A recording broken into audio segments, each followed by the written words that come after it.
I go by Tim. Past the beer taps, dartboards, pool tables, and the thickening crowd of people, I locate my target. Scott Kleiner.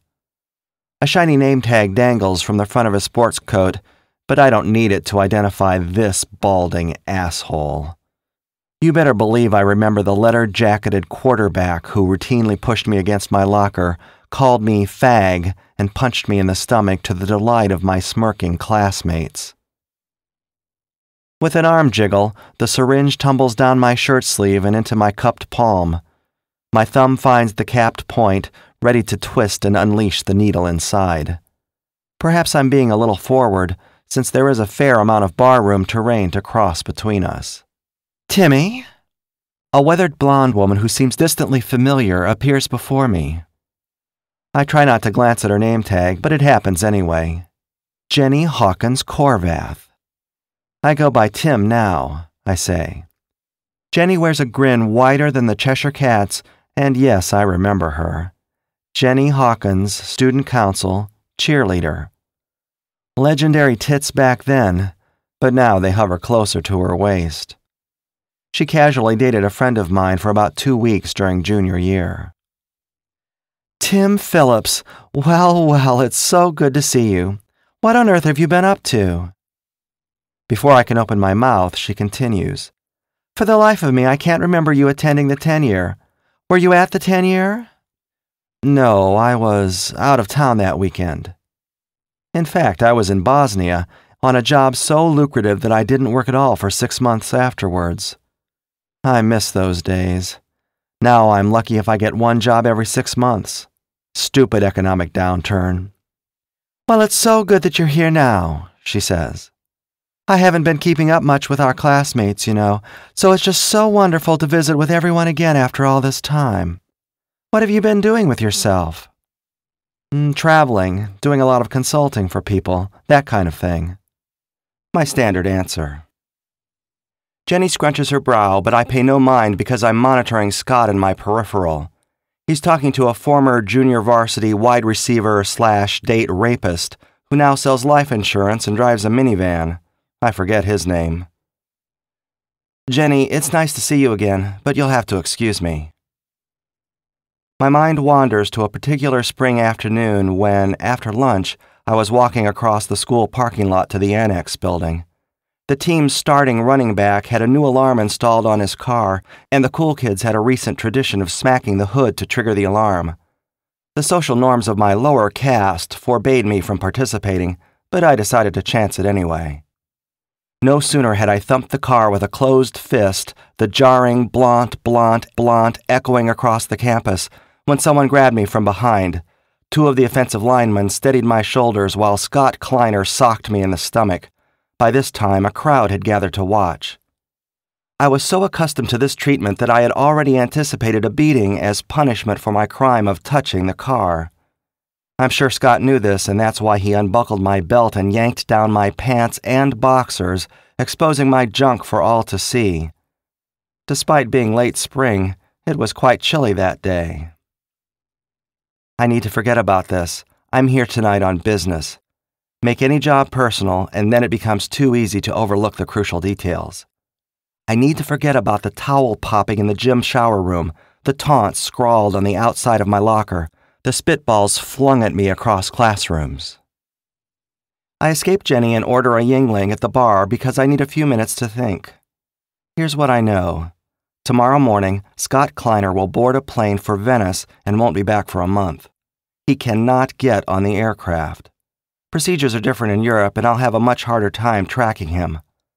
Also, after the bar tonight, he will return home to his wife and kids, which he cannot do. I don't like home jobs because of that whole terrorizing small children thing. The injection will make everyone think he's having a heart attack, which is why it has to be here and now. He will collapse, grasp his chest, and die within seconds, with dozens of witnesses to report what they saw. Toxicology reports will show nothing suspicious. Half a syringe of my digitalin and sodium chloride mixture to his ass cheek, and Scott Kleiner becomes a memory. The primary variable I need to account for is the crowd.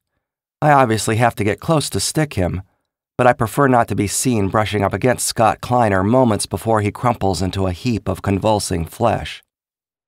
My best shot will be a stick and dash.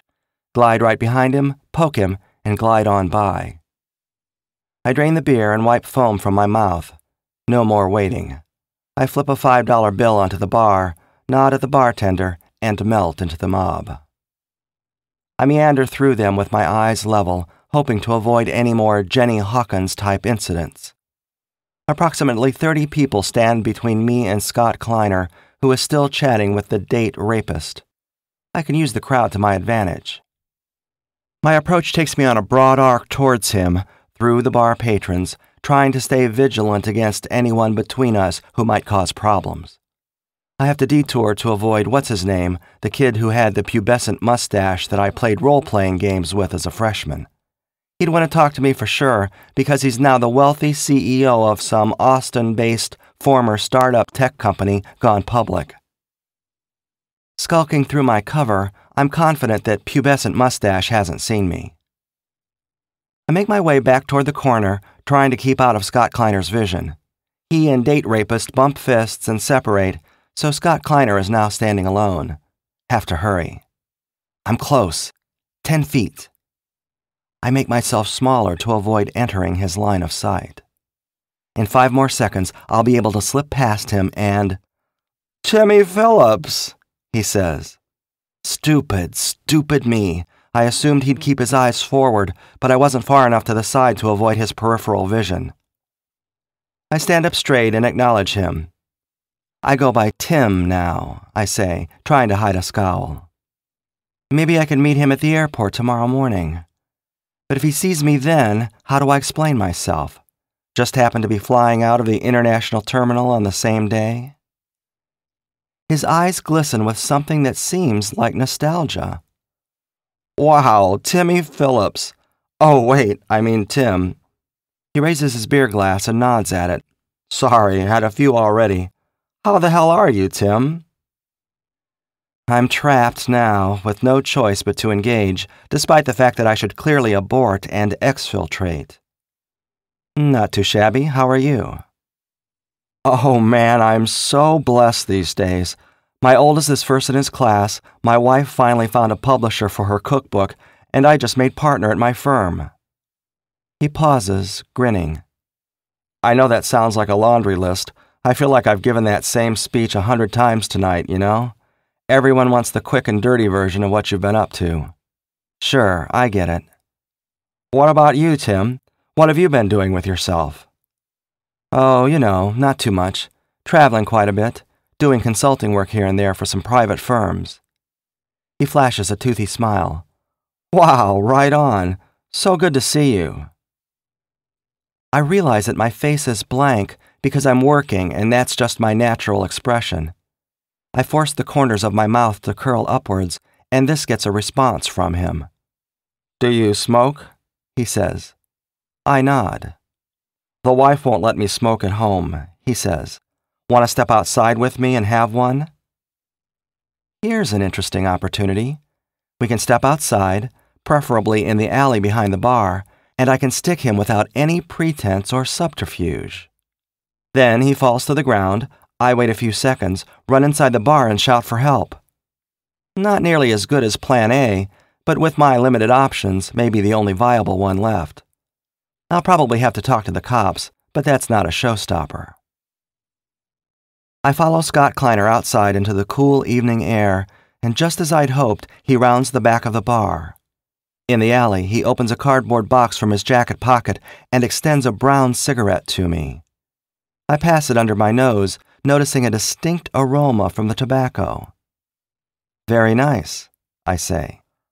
"Thanks. They're from Germany. I can't smoke American cigarettes anymore. It's like I can taste the chemicals, you know?"